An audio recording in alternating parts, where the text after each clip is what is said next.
As summer comes to a close and we're headed into the fall, one thing I can remember as a child is my mom making pancakes and bacon in the morning. Well, Ma, this one is for you, but I'm gonna put my own spin on it. So go ahead, grab your black gloves, put your oven on 400 degrees, and let's make magic. Now, the first thing you're gonna need is a baking sheet lined with aluminum foil, and you're gonna make sure you preheat your oven to 400 degrees. And keep in mind, guys, the recipe is always down below for you in the description, okay? Now, your bacon, you're gonna cook it at 400 degrees for 15 to 20 minutes or to your desired crispness, okay? So as far as the pancake mix, I didn't make it from scratch. I chose to use pearl milling pancake mix, not the complete, the one that you got to add the egg and the oil, because it gives you more flexibility over it, okay? And I wanted to make this simple for you guys, but still give you that feel like you're in the kitchen and you're cooking, okay? Which you are. So now, with one shell egg, we're gonna go ahead and crack that in there. Make sure you don't waste any shells in there, okay?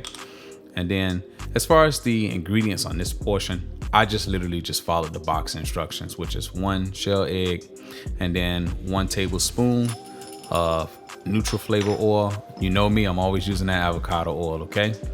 And then I just gave that just a slight little mix just to break the yolk. And then I'm adding the milk. Now, what I chose to do right here was I put milk, I did half milk and half buttermilk, okay?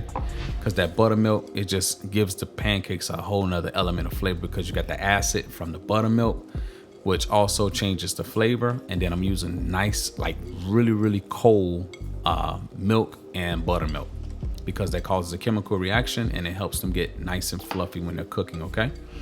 So you want to just give this mix like a nice little mix down, just enough to get everything, get all your lumps out of it.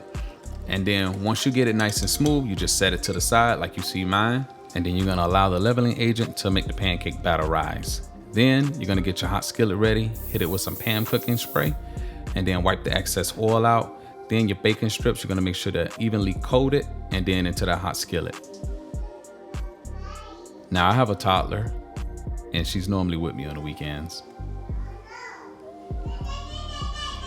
And this is the life of a creator when you got your little one with you. So guys, as I was saying before, you wanna make sure you're coating. Yes, little one. So guys, you want to make sure you're coating that pancake mix like you see me doing here. And you want to be generous with it, but make sure you tip all of the excess off, okay? Because it's going to give you some nice uniformity as you're making your pancake wrap bacon, okay?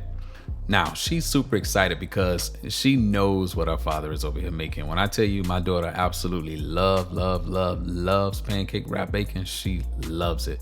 It's fun. It's super easy to make. Yeah, I don't have her in the kitchen yet because she's too tiny. But this is one of those things that she really loves when I make it for her. So if you have children that are picky eaters, this is one of those things that's going to be hard for them to refuse. So, and it doesn't take a lot of time. It's not a messy dish, as you can see.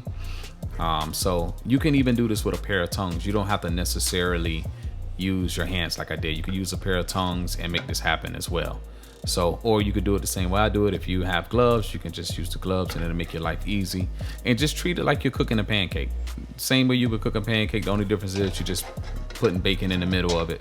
And that's it, as you can see. So now, when you're getting it out of the pan, you want to just take your time like you see me doing. And it's pretty simple, pretty easy to handle. And the reason why I left all of these longer portions of the video is so you guys can see me taking it out of the pan, me handling it. And that way you'll know how to handle it when it's your turn when you're cooking this at home. So now, with all that being said, let's go to the plate up. And if you're anything like me, you're looking at these and you're going, wow, these are incredible. And also, if you're a foodie like me, you're thinking about what you're gonna eat next for lunch. And I have just the thing. Try my tuna tartare video. Or if you're feeling like something Southern, try my fried cabbage. See you in the next one, guys. Peace.